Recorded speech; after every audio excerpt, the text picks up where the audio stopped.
Bom dia, graça e paz, PR Vanilson Vieira. A gente estava falando nos vídeos anteriores sobre os mistérios, né, da oração, que envolve a oração. E a gente vai começar hoje a falar sobre lutando com Deus em oração. Pois é isso que verdadeiramente acontece. Uma batalha, né, às vezes se trava entre nós e Deus.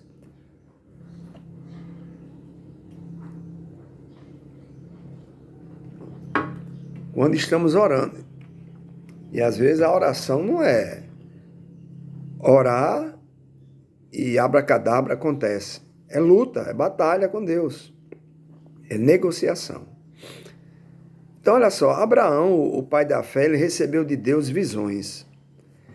E em conversas cara a cara, e até foi visitado por Deus na sua tenda.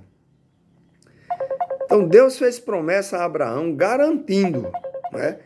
Garantindo de que ele seria pai de uma grande nação. Deus até acrescenta uma letra, porque ele se chamava Abrão. Deus coloca mais um A e dá uma sonoridade ao nome dele, né? Fica Abraão, deixa de ser Abrão para ser Abraão.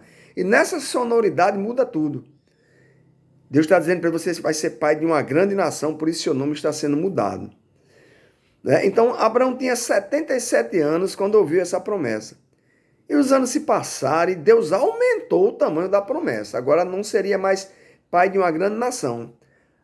No aumento da promessa que Deus faz quando os anos se passam, Deus diz que você vai ter uma descendência tão numerosa que não se poderia contar, semelhante aos grãos de areia e às estrelas do céu.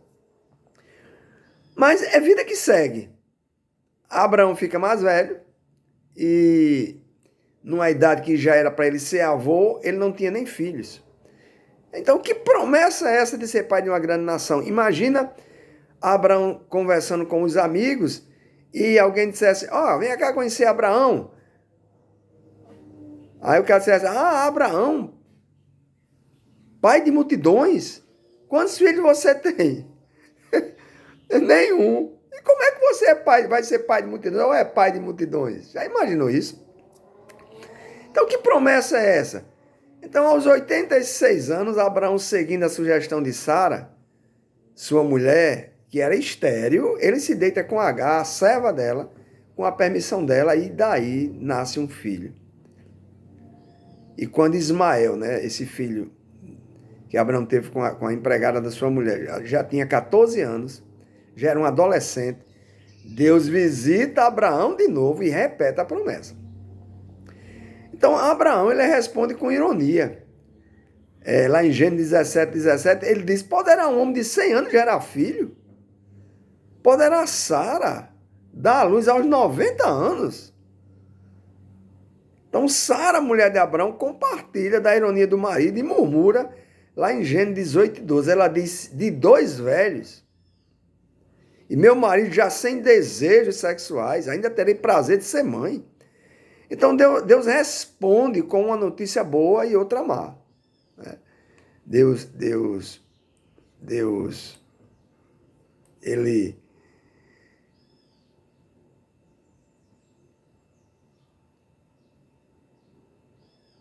vai dizer que a notícia boa é que Abraão vai gerar um filho. De novo, essa é a boa. E a má? Só depois de fazer uma pequena cirurgia. Que cirurgia era essa? A circuncisão. Então, Abraão vai se tornar o pai da circuncisão, como também o pai de Isaac. Mas antes, olha só como é que Deus trabalha, irmãos. Antes tinha que circuncidar. Já velho, tinha que fazer o corte no prepúcio do seu órgão sexual, que era uma aliança de Deus com os judeus. Não tem nada a ver com a nova aliança. Então, Abraão, ele negocia. Ele resiste a Deus só para ser novamente vencido por Deus. Não, a circuncisão vai ter que ser feita. É uma aliança que vai ser feita entre eu, Deus, e a sua descendência, que vai vir de Isaac. Mais uma vez, Deus está renovando. Mas esse diálogo, ele vai ser prolongado e ele vai se tornar uma oração notável, é uma negociação. E aí, quando a gente lê, que a gente tem que tirar lições dessa negociação e entender como é que Deus trabalha. E a gente está falando de uma época que era da lei. Você imagina agora na graça que ele veio morar em nós. É um privilégio para nós da graça ter a habitação de Deus que eles não tinham. Então a conversa se estendeu e ela chega agora, né, para aliviar talvez a questão da circuncisão, quanto à destruição de Sodoma e Gomorra. Aí em Gênesis 18, 17, Deus fala, eu esconderei de Abraão o que estou para fazer? Por acaso eu vou esconder dele? E Deus começa a negociação. Conta para Abraão o que ele vai fazer com Sodoma e Gomorra. Como que reconhecendo que para uma parceria ser válida, exige uma consulta da outra parte. Entre parceiros tem que haver diálogo. Eu tenho que informar o meu parceiro o que eu vou fazer. E vice-versa. Então, antes de tomar qualquer decisão importante, a parceria tem que se conversar, dialogar e comunicar o que um ou outro vai fazer. Então, Deus leva em consideração isso. Que coisa grandiosa. Então, Deus revela para Abraão um plano para destruir Sodoma e Gomorra. Que essas cidades eram conhecidas por perversidade, né, e imoralidade. A cidade imoral e perversa, não queria saber. A imoralidade lá estava no ar. E Deus disse, vou destruir. Depois de ser avisado, né, Abraão já sabe qual é o seu papel nessa parceria. E na hora de argumentar, ele tenta esconder o seu desacato e a sua afronta contra Deus. Né? Lá em Gênesis 18, 25, ele diz para Deus, longe de ti fazer tal coisa. Né? Matar o justo com o ímpio. Lá tem justo, vai matar tudo junto. Tratando o justo e o ímpio da mesma maneira, tudo na mesma balança. Abraão está negociando, olha só que coisa linda. Longe de ti. Não agirá com justiça o juiz de toda a terra. Irmão, isso é maravilhoso. Aprendamos com Abraão. Aprendamos com Abraão. Aprenda a negociar com Deus em oração, sabendo que ele vai prevalecer, mas negocie. É a questão de ser amigo. Ele diz, vocês não são mais servos, porque o servo não sabe o que vai fazer o seu Senhor, mas eu vos chamo de amigo, porque o amigo sabe o que o seu amigo vai fazer. Então, a negociação entre Deus e Abraão é igual às negociações que acontecem lá no Oriente Médio, de quem dá mais. Você chega num bazar daquele, parece uma briga, mas não, quem vai comprar bota um preço, quem vai vender diz que não dá para fazer, e fica aquela, você pensa que é briga, mas não é, a discussão do Oriente Médio, isso é normal, é cultural deles. E é o que está acontecendo com Abraão e Deus. Por quê? Porque ele estava se passando no Oriente. Então, em Gênesis 18, 22 ao 33, está a negociação entre Deus e Abraão. Né? O cerne, né? O coração dessa negociação é, e se houver 50 justos na cidade, tu a pouparás? Não a destruirás? É Abraão. Aí Deus diz, tudo bem, se eu conseguir encontrar 50 justos, pouparei toda a cidade. Mas Abraão, ele respira, né? Ele lembra que ele está negociando com Deus e ele é Abraão, apenas pó e cinza. E Abraão reduz o pedido para 45 pessoas. Deus responde, nenhum problema, se tiver 45 eu não destruo.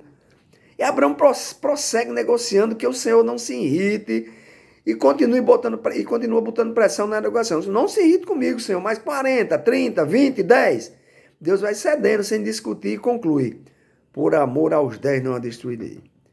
Então, embora não fosse possível encontrar 10 justos para salvar Sodoma e Gomorra, Abraão negociou. E conseguiu o que realmente queria, a salvação do seu sobrinho Ló e das sobrinhas netas de Abraão, que eram as filhas de Ló. Então, nesse diálogo, né, e negociação, onde Deus concorda com cada reivindicação de Abraão, parece que ele está procurando um advogado. Deus está procurando um advogado, um ser humano falho, mas também ousado bastante para expressar o mais profundo instinto de misericórdia, igual do próprio Deus. Às vezes a gente fica, sabe o quê? Torcendo por alguém que é nosso desafeto, contra alguém que é nosso desafeto, que pisou no nosso calo, que nos incomoda, torcendo para Deus sentar lá a peia, para Deus descer a mão sobre ele, para ver ele na rua da amargura, mas não é isso que Deus quer. Deus quer que até pelos seus inimigos você ore por misericórdia. Ele manda dar de beber e alimentar os inimigos. Ama teus inimigos. Deus parece que está procurando nesse diálogo alguém que advogue a causa de Sodoma, dos justos, perdão, de Sodoma e de Gomorra. E chega ao número de 10.